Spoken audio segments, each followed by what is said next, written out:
Nearly 3 million people signed a petition. What was the petition against? Digital IDs.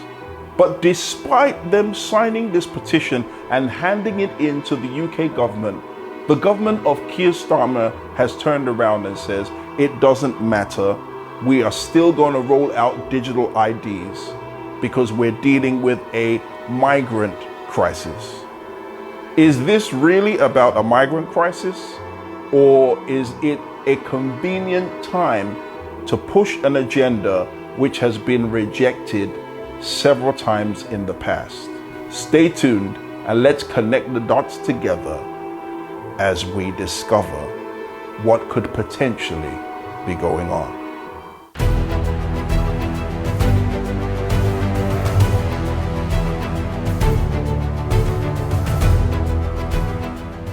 For too many years, it's been too easy for people to come here, slip into the shadow economy and remain here illegally.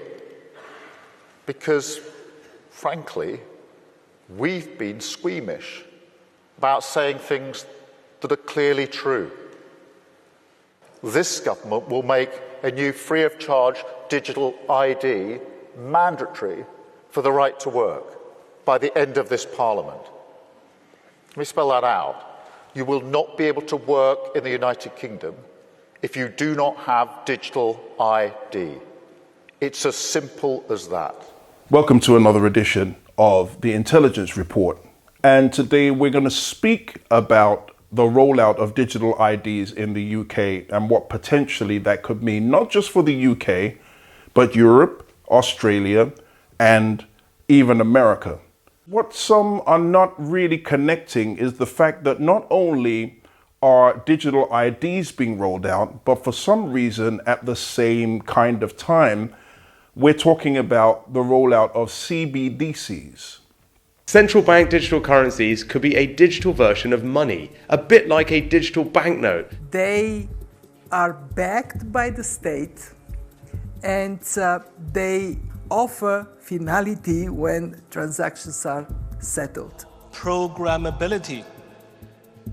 That is, CBDC can allow government agencies and private sector players to program.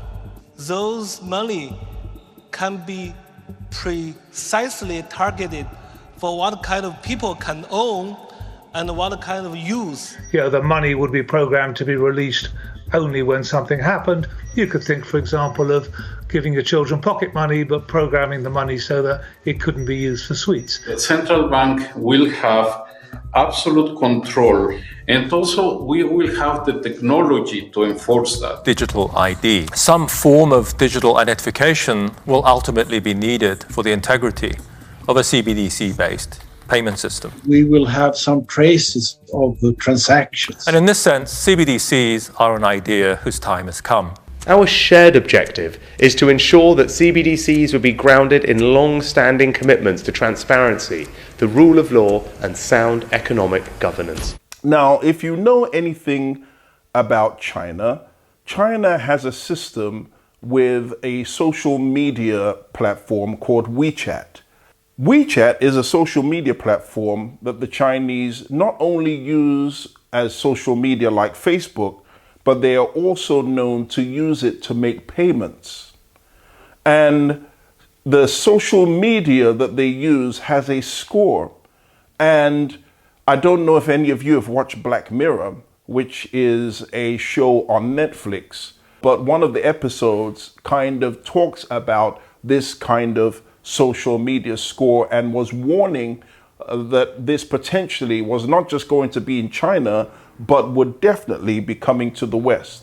And so with this social media score, what it does is it gives you, let's just say if you're supposed to have 100% score, and let's say you come down and you drop below a certain level, then it's going to mean that certain amenities or certain things you would like to purchase or certain things you would like to do, you're not going to be able to do because the score will be too low, and they're not just going to check your money, they're going to check your social credit score to see if you're worthy of those things.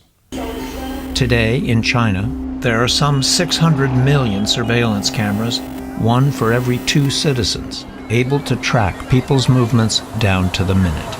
Every street corner, there's facial recognition, there's digital recognition, there's the social credit system. The social credit system is the sort of highest aspiration of the Chinese Communist Party, to have everything every human being does go into a computer system.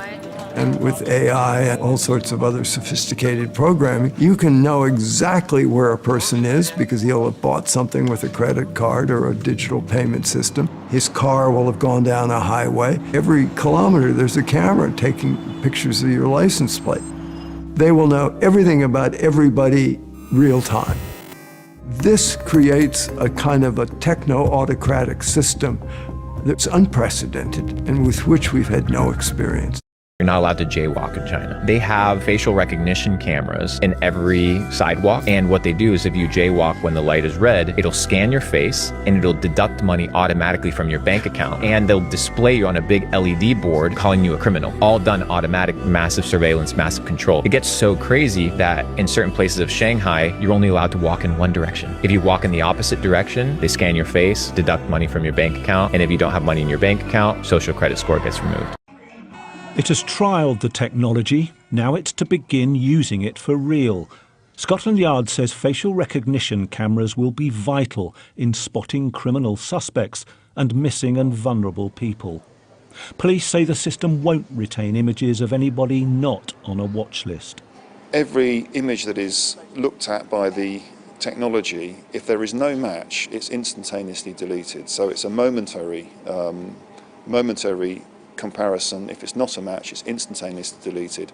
The only images that are retained are those where there's been an alert, and they are retained for a maximum of 31 days.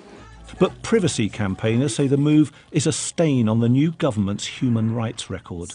Never before have members of the public been treated like walking ID cards subjected to an ongoing police lineup, that our identities have to be biometrically checked to make sure we're not criminals. That's a complete inversion of the traditional presumption of innocence that is so at the heart of British civil liberties. And that's why I think this is none less than an assault on our rights. But let's tie the whole thing together in the West with the rollout of these digital IDs. The digital IDs on their own do not look really as potentially dangerous until you connect them to programmable money, which is what CBDCs are. They are currencies that a central bank will issue and will be able to control and actually be able to, for instance, state that, okay, Joanne lives in a borough in London called Islington, and because Joanne lives in Islington, we are only going to allow Joanne to buy goods and services in the borough of Islington. So if, for instance, Joanne decides, I want to step out of Islington and I want to go to another borough, for instance, of, I don't know, Tower of Hamlets, then you go and you cross over into Tower of Hamlets and you try to buy something, and now what happens? Your money is switched off in that area, and so you can't purchase anything.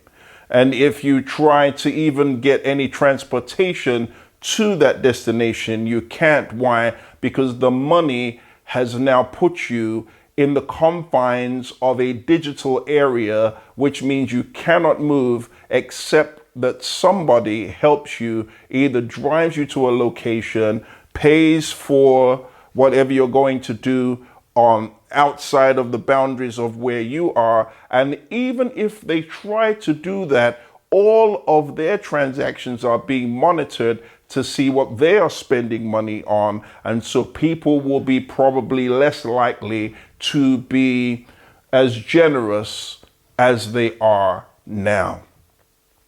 So in Oxford, we've had a number of different things. So they keep calling them trials. We've had low traffic neighbourhoods, they said were trials, even though 65% of people who responded to the consultation said they did not want them. Then you've had a proposal for bus gates.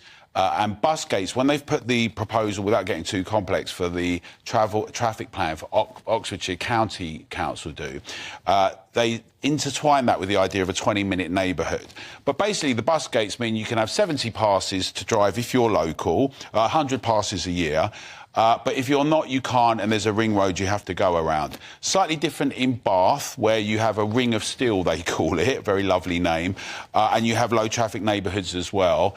And we've seen in other places, like in London, where Ealing, where they've got rid of low traffic neighbourhoods because residents have challenged it, you still have a discussion about a 20-minute neighbourhood, and we might have some of these road closures as well. So basically, they're a top-down imposition using the idea this would be a lovely livable street, active travel. It's all about people-friendly oriented, but actually what it means is it's an attack on cars and our freedom of movement and independence. What is this going to mean?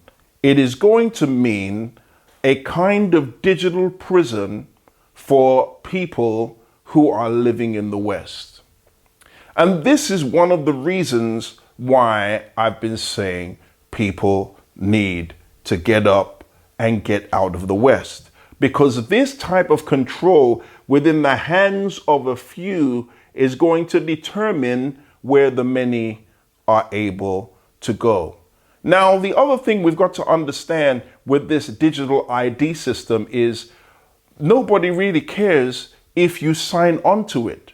Because the way things are about to go is that if you are not on it, then you are excluded from the system. And if you're excluded from the system, you're excluded from food, you're excluded from transportation, you're excluded from heat in your home, especially those of you that live in these regions where it's cold.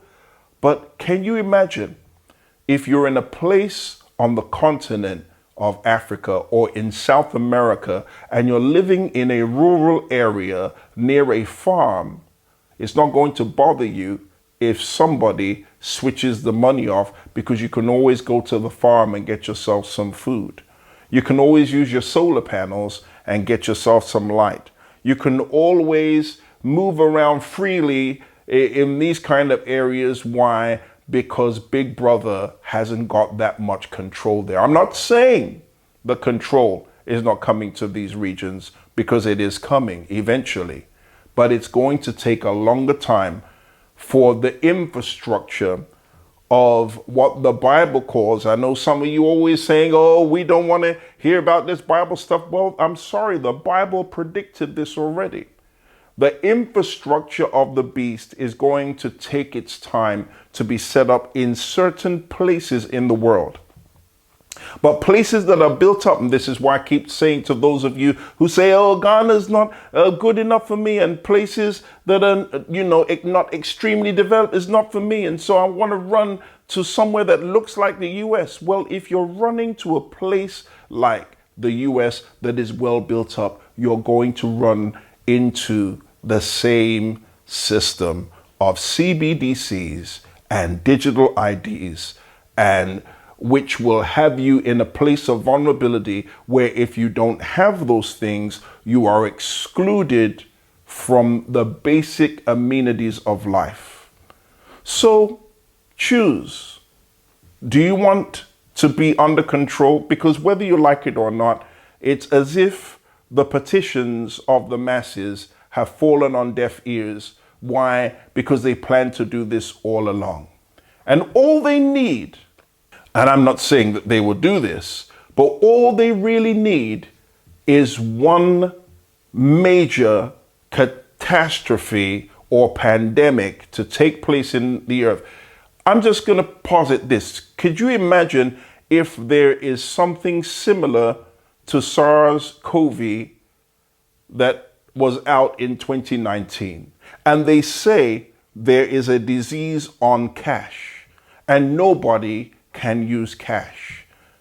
So they rolled out the IDs. They're using the excuse that it's because of migration. One of these gentlemen, who is part of the powers that should not be, if I could even call him a gentleman, said the following: never put a good crisis to waste.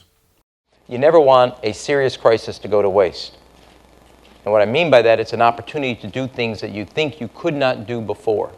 This is an opportunity, what used to be long-term problems, be they in the healthcare area, energy area, education area, fiscal area, tax area, regulatory reform area, things that we had postponed for too long that were long-term are now immediate and must be dealt with. And this crisis provides the opportunity for us, as I would say, the opportunity to do things that you could not do before. So can you imagine there is another event? Because even The Simpsons, yes, I'm a believer. I believe in the Most High, but it looks like the devil has a habit of telling his people and telling everybody what he's going to do before he does it. If you watch The Simpsons, what you're going to find is there is an outbreak of another disease, and it's quite serious. A virus HMPV will spread in the world in 2025. In Simpsons, people wake up with scratchy throats, feel hot, and can't stop coughing. But soon everyone realizes this is much worse than a regular flu. The town changes quickly. The hospital gets so full that Dr. Hibbert has to see sick people in the parking lot. Empty streets that look like a ghost town. All schools close and parents can't go to work. People have to stay outside because the sickness spreads faster inside. Things get harder in Springfield. The stores run out of medicine. Food becomes hard to find. People wait in long lines for doctor visits. Everyone has to eat outside. Families share their food and supplies. The best part is how people help each other. Neighbors check on each other. Everyone shares what they have. Even mean Mr. Burns helps a little. The whole town works together to survive. Okay. So if this happens and there is another outbreak of a different disease, and this one is quite fatal, what do you think is going to happen to cash if this thing is transmitted by people using paper money?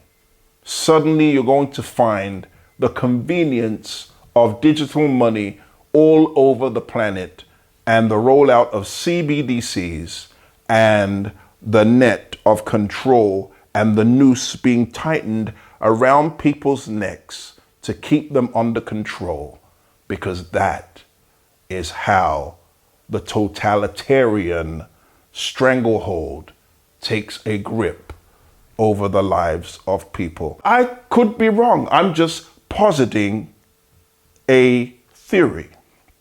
Some of you say it's a conspiracy theory, but the way things are going, it doesn't look like conspiracy. It looks like we're hurtling towards a dystopian society, and there are few places in the earth, in the global south, where if people have any sense, they will run as soon as they can so that they can have a semblance of freedom for at least a little while longer. Bless you. Thank you for listening to this edition of the Intelligence Report. Please like and subscribe. And the more you like and the more you subscribe is the more this gets pushed out. So please like and subscribe and share with others so we can wake some sleeping people and even some sleeping giants up who can at least slow down this agenda for those of you, because there will always be a few that still end up getting stuck in this system, as much as there are many of us on the internet trying to wake you up. Bye for now.